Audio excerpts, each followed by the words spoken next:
Woo! Explore to Malakras, 8 mana 5/5 Malakras, add a copy of your opening hand to your hand, except this card. So, I don't know if it counts the card you're getting from the first draw. I don't think it does. So if you're on a coin, you get 3 cards, and if you go second, you get 4. 8 mana 5/5 draw 3, or 8 mana 5/5 draw 4. Also, you don't want to be keeping shitty cards, or you don't want to be keeping late game, so it's more likely to give you less useful stuff. Say if you're playing Frostly Jaina, you oftentimes want to keep her, and having her copied by Hex Lord is actually not as good, right? Because it upgrades your hero power only once, and the second one is just a water elemental, and 5 armor. 8 mana 5/5 and draw 3 cards. I just don't think it's good enough. I would rather play Sindragosa. You get 3/3 stats and you get 2 random legendaries. Late game, I would get more use out of 2 extra legendaries compared to having just another copy of my opening hand. Like, even if you'll think about some combos with this card, it's just super inconsistent. Unless there's a card you always get in your opening hand and you want to have a duplicate of, it will never have a potential in any sort of combo deck. Yeah, like, even if Sindragosa sucks, okay? Sindragosa is bad. But if I like Sindragosa better than this guy, I can safely give it 1 star, I think. Journalai, the Dragonhawk. 7 mana 4/4 Beast. Battlecry, if your hero power dealt 8 damage this game, summon Ragnar's the Fire Lord. Okay, so you cannot play this card unless you're doing the hero power stuff, right? So see, it's an odd cast card. In Odd Mage, what do we get? We get Fire Blast, deal 2 damage hero power. Well, you only have to play it 4 times, and then you can summon Ragnar's from this. So in Outcast Mage, it's a very good card. Outcast Mage sucks big time though. There's some other cards you can have synergy, you can make your hero power more useful. Pyromaniac, whenever hero power kills a minion, draw a card. Yeah, you probably play this guy in Outcast Mage, right? Spirit of the Dragonhawk, 2 mana 0/3 stealth. For 1 turn, your hero power also targets against minions. Well, this one is Outcast. During Fire Eater, 1 mana 1/1, your next hero power this turn deals 2 more damage. Yeah, it's tough to validate it not seen picture in general. A good chunk of hero power stuff is already revealed though. And I think you would rather play Odd Mage right now and not play the Spirit of Dragonhawk. Because it just doesn't feel powerful enough, you know? 2 mana 0/3, if your hero power isn't improved, even including Daring Fire Eater potential, it still feels not strong enough. What can you do? Like, you can Spirit of the Dragonhawk on 2 and then deal 3 damage AoE if you have Fire Eater. But essentially it's just a Shooting Star Arcane Anomaly type of effect, right? And it's also 2 cards combo, and also usefulness of this card, if you don't have the combo, is very questionable. Yeah, if it felt strong, then Janal the Dragonhawk would have been very powerful. Also, actually, this card is a legendary. I didn't see it at first. Like, just throwing all this hero power stuff to make your 1 legendary very good, not the best idea. Think about this guy as a Katrina Winterwisp, right? Katrina is just much stronger. But it's a nice addition. I just don't see where all this package fits yet. Do you want to be playing it in Aggro Mage? No. 2 mana 0/3 in Aggro Mage is not good. And no matter how good your hero power is, you probably won't kill your opponent with it. You want to be playing fireballs, stuff like that. Do you want to be playing it in Big Spell Mage? I want it to be good, but it just doesn't feel like it's gonna be a tier 1 deck. Wait. Okay, let me think about Add Mage a little bit more. What if you play an Add Mage? Then Dragonhawk is very easily activated. Pyromaniac is quite decent. And Fire Eater, if you think of it as a 3 mana 1/1 deal 4 damage. 3 mana 1/1 deal 4. It's good. Ragnar's is an elemental, you get lifesteal. Wow. I think Odd Mage is benefiting from this package more, and just forget about Spirit of the Dragonhawk. All this stuff is just super inefficient, and Mage doesn't have like a great draw mechanism. Drawing this stuff like Shooting Star in aggro mage, at least you can play it against aggro decks just like that, and it's pretty fine. And Speed of the Dragonhawk, like paying 4 mana for 1 damage AoE. Like it's like 4 mana Shooting Star, and then it dies next turn from the board. Stealth makes it a little interesting too. I wish it was odd. Anyway, I rate all this package 2 stars. It will not make in the tier 1 deck, but it probably will be like tier 3 or something. Blast Wave, 5 mana, deal 2 damage to all minions, overkill, add a random mage spell to your hand. It's very difficult to make it work, right? A 5 mana deal 2 AoE. Well, by itself it might be not as bad, right? And just overkill part of it. 5 mana Volcanic Potion. Overkill part of it is so difficult to trigger. I guess you can combo it with 2 mana, give your spell a spell power, then deal 4 damage AoE, and overkill portion of it becomes much easier to trigger. The thing is, in Big Spell Mage, there's so many AoEs. Blast Wave doesn't feel like necessary. And like in Big Spell Mage, you already have a problem with dumping the spells, and where else would you play Blast Wave? Of course, if everybody's playing Ad Paladin, this card is amazing. Getting random spells and random spells against Ad Paladin is probably good. But the random spell of Mage on average is not even as great, because Mage has a lot of shitty spells. It's like very meta dependent, and I don't see where it fits, so I'll just give it 1 star. Arcanosaur, 6 mana 3/3 elemental. Battlecry, if you played an elemental last turn, deal 3 damage to all other minions. Elemental synergies are so difficult to activate, you know? Like, it's very situational. If you didn't play elemental and your opponent, or like say you're playing against a spell hunter and he knows you have this card in your deck, right? You just, okay, I want to play my spellstone, I'll just chill until you don't play an elemental, and then I'll play it.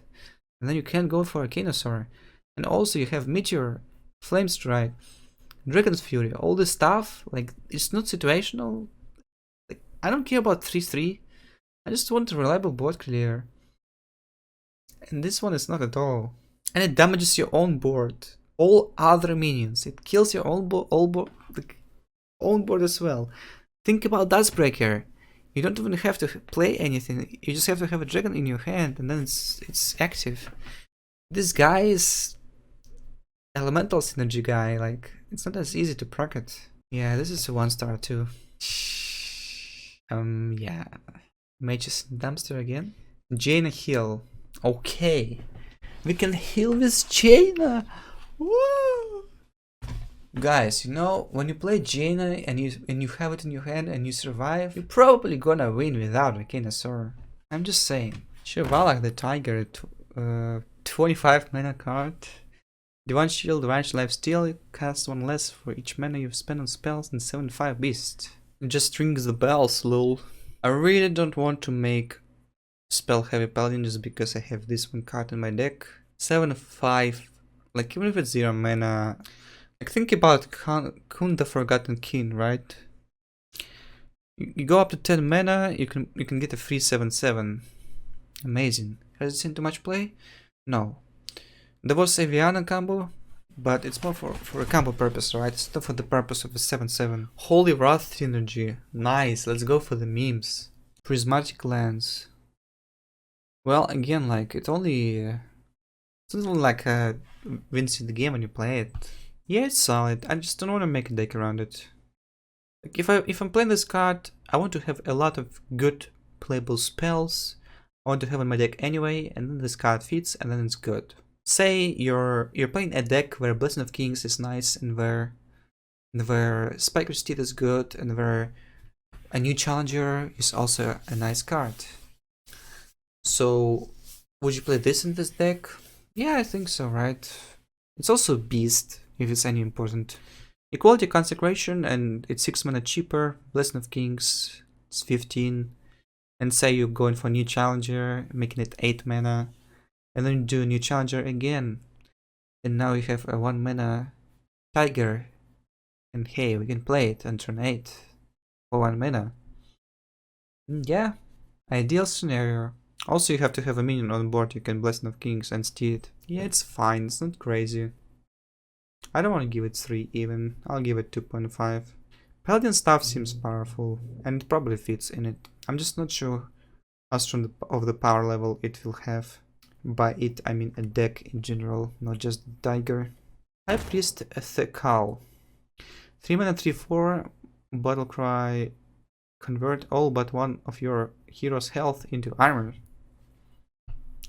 Now, this is interesting. Remember there was a card, the 3 mana, 6 mana 3/9, and whenever you heal your hero, it does damage. So it wasn't actually so good, because oftentimes your hero is just at full life. And if you're running Heal Paladin, like, people just might not hit you, and you're like, oh well, I guess I don't get any advantage of my heals because I'm at full life. Like, yeah, this card can help you, but again, it's a legendary. But it's just a 3 mana 3/4, right? It's fine by itself, and it can actually enable all the heal stuff. And let's give it 3.5. I'm not sure if it will be playable, but I just want to give it. I want to rate it highly. Sounds like a good card. It really will be like Kelithus if Heal Paladin is any good. I just can rate it higher because I'm not sure how good the deck will be overall. Like, but it's the core, obviously. A new challenger, 7 mana, discover 6 cast minions, summon it with Taunt and Divine Shield. Yeah, that's a spell. Makes our Tiger cheaper. Wow, nice. It's also a speed of the Tiger. Stealth for 1 turn. After you cast a spell, summon a Tiger with stats equal to its cost. Right?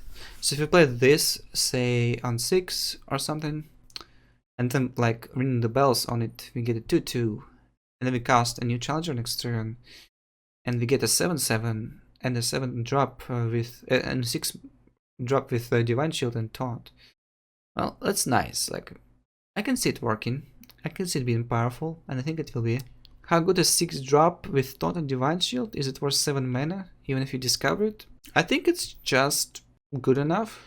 Yeah, of course it will still be vulnerable to stuff like Naturalize and Vile Spines, but if you have plenty of such threats, it's just fine. Also, Speed of the Tiger, I think, is a good card, and you want to be having spells if you run it. So New Challenger sounds like a good card too. I'll give it 3 stars. Immortal Prelate, 2 mana 1/3. The Throttle, shuffle this card. Shuffle this into your deck. It keeps any enchantments. Yeah, Fatigue Protection, it's just not important right now. Games don't go until Fatigue because of Death Knights in control mirrors. And it's not really the main purpose of this card even. Say you're playing it on 2 and your opponent kills it. You shuffle a 2 mana 1/3 into your deck. Blessing of Wisdom and Steed. Yeah, just it can be silenced as well. I don't like it. Can be pulled with Call to Arms. Oh, that's a good point. Yeah, say if you're playing against Druid, you just play the Prelate and you put all the buffs on it, and it gets like neutralized, and you go Call to Arms and get it again. Call to Arms is actually fine in this deck, right? It's like an expensive spell and it synergizes with Spirit of the Tiger. So you go Tiger into Call to Arms and you get the Prelate. So against passive decks who don't like to interact with your stuff, it's actually pretty good. Okay, there might be something. Let's give it 2.5. Sounds bad, but with all the synergies, it might be decent in the right meta. Faraki Battle Axe. 5 mana 3/3. Overkill. Give a minion in your hand +2/2. 5 mana weapon. It's probably a heal paladin tool, right? You can't afford to be taking too much damage with it anyway. Also, weapon removal is very popular right now, and you already want to be playing a true silver, and giving a minion in your hand +2/2 is not even as good. And your opponent can play around it by not playing any small stuff. But it's very complicated. Say if you have a board, any board, even a big minion you can overkill, right? It doesn't have to be necessarily having max life of 2. It can be a 3 toughness, and if you have like a dude on board, you can still trade into it and then overkill it, right? I want to compare it to Super Collider, but really it's not like a same power level at all. Super Collider is just better. They should have made it slightly better, I think. 4 mana would have been decent. You probably can put it into like Heal Paladin. Just, it fits, I think. Taking damage, healing yourself. It wasn't competing with True Silver. In Add Paladin works? Add Paladin, huh? Actually, it's not so bad, right? Even if you just go face with it, it's 9 damage. Yeah, like, maybe not now. There's a Divine Cleaver and the Mace for 3 mana. Maybe this card will be seen, we'll see play in some meta. But let's just give it 2 stars. It's not like super terrible, but it's tough to find a spot for it too. 2.5 might be better than I think. Zandalari Templar, 4 mana 4/4 Battle Cry. If you restore 10 health in this game, gain +4/+4 in taunt. Yeah, so that's like a heal paladin, right? I actually don't see too many heal cards. I see the ways of damaging yourself. What do we have already in Hearthstone? I know you have plenty of options in Wild, but in Standard, it's like Holy Light and Lay on Hands, True Silver Champion, and you can also use Lifesteal minions. So it's actually quite easy, right? It's just a matter of damaging yourself. Actually, Paragon of Light supports both Heal Paladin and Spell Paladin. Blackguard is gonna rotate. And now the strongest part about Heal Paladin, all the OTK stuff will not be working against it too reliably. Because if you draw that legendary, the High Priest, the Cull, and heal yourself just enough, you might have up to 60 life. And then you won't get OTK'd. That was the Paladin's weakness, right? All this OTK stuff was killing it too frequently. And now it's tougher, so it's good. Some decks just won't be doing so well against Hal anymore. Heals and buffs kinda going well together, I think. Paragon of Light, Zandalari Templar, and all this new stuff. You can put it all into a single deck. And Timeout is actually very nice too. It also fits, right? You just run Equality, and then you like Timeout, and then you Quality Clear, and then you do your own powerful stuff. It's not too bad. Immortal Prelate, so I'm not sure if it fits. Like, you have to play Call to Arms. It's probably more aggressive of the deck. I think Prelate is more of a spell deck, and if you want to play spell plus heal, you can be playing Prelate then. And I think spell plus heal might be stronger. I mean, Paladin seems like it's getting some good stuff. I'm curious to see all the new decks I can make with it. I'll give the Templar 2.5, Spirit of the Tiger 3.5, Timeout is 2.5, and let's call it a day for the Paladin.